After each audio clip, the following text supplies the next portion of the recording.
fams, good day and welcome back to our YouTube channel Diary TV. Of course, we're diving into a fascinating twist in the race for the 2026 FIFA World Cup happening right here in Africa's Group C qualifiers. South Africa's Bafana Bafana and Nigeria's Super Eagles, two footballing giants, locked in a battle for supremacy. Now here it is. Coach of South Africa explains how Super Eagles will help his team qualify for 2026 World Cup. Now, but here is the kicker.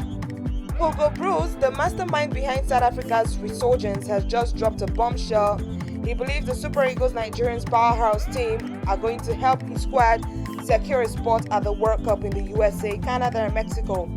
Yeah, you heard that right. Help, not hinder. How does that even work? Stick with me because we are about to unpack this wild storyline step by step.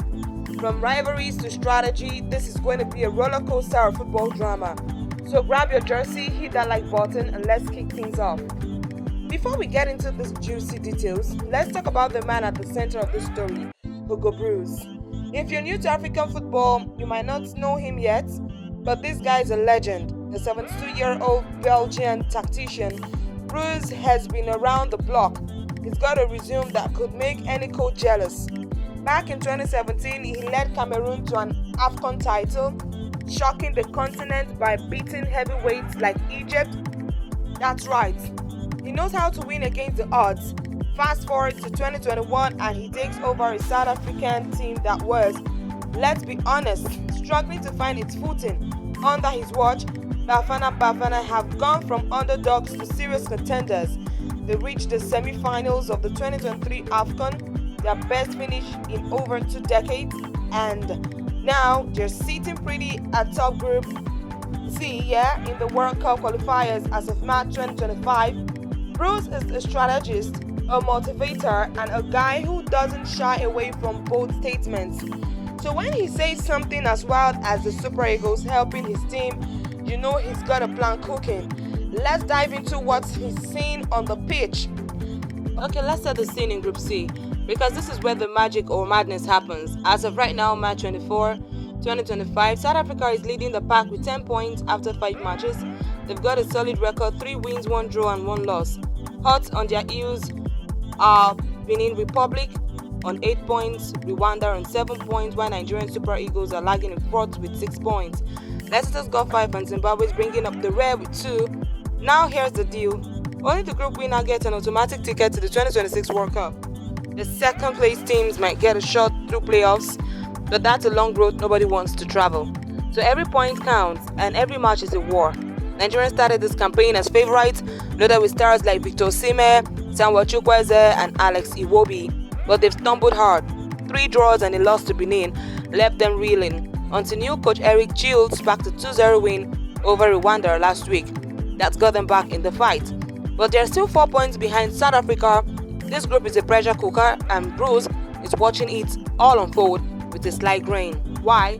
Because he sees Nigeria as his secret weapon. Let's break that down next. Here's where things get spicy. Hugo Broos recently sat down with the press and said something that raised eyebrows across the continent. He believes Nigeria's renewed fire under Eric Childs is going to play right into South Africa's mind. How? It's all about the fixtures. See, Nigeria's got 5 games left and they're desperate. After missing the 2022 World Cup, the Super Eagles can't afford another flop. It will be a national disaster. Broos knows they are going to come out swinging, especially in their upcoming matches against Zimbabwe and Benin Republic this week. And here's the genius part. If Nigerians beat those teams, it keeps Rwanda and Benin, South Africa's closest rivals, from racking up points. Think about it. South Africa's already got a 4 points cushion over Nigeria. If the Super Eagles take down Benin away and then host Zimbabwe, they could pull within striking distance of the top. But they'll also be doing Bafana Bafana a massive favor by weakening the competition. Broos said, and I'm paraphrasing here, Nigeria's got too much quality to stay down. They will come back strong, and that's good for us. It's like he's playing 4D chess while everyone else is stuck on checkers. But there is more to this strategy. Let's dig deeper. The Nigeria-South Africa rivalry, that's frenemies on the field. Now let's talk about the elephant in the room. Nigeria and South Africa aren't exactly best buddies. These two have a rivalry that's been simmering since the 90s. Remember 1994, South Africa won AFCON on home soil, but Nigeria's golden generation with legends like JJ Okocha and Rashidi Yekini stole the show in 96. Fast forwarding to 2023, and Nigeria knocked South Africa out of the AFCON semi-finals in a nail-biting penalty shootout. The stung for Bafana Bafana, and Broos hasn't forgotten it. They've already faced off once in these qualifiers, a 1-1 draw in Uyo last June, so tensions are high.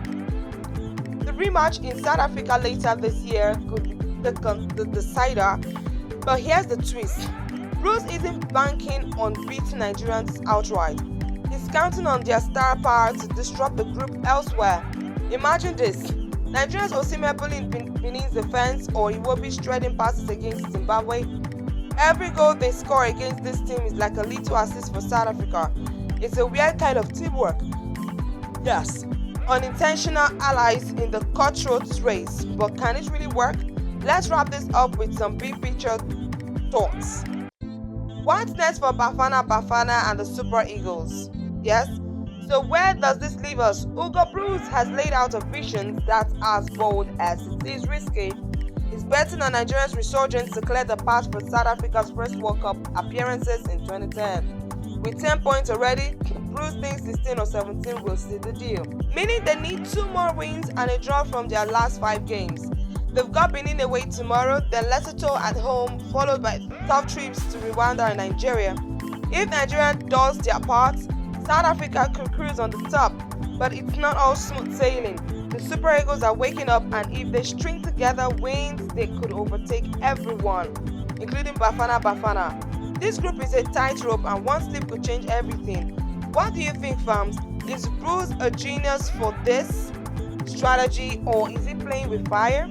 Drop your thoughts in the comments. I want to hear your predictions. If you enjoyed this deep dive, smash that like button, subscribe, and ring the bell for more football goodness. This is Divine Awago signing off. Until next time, keep the beautiful game alive. Of course, we remain Diary TV.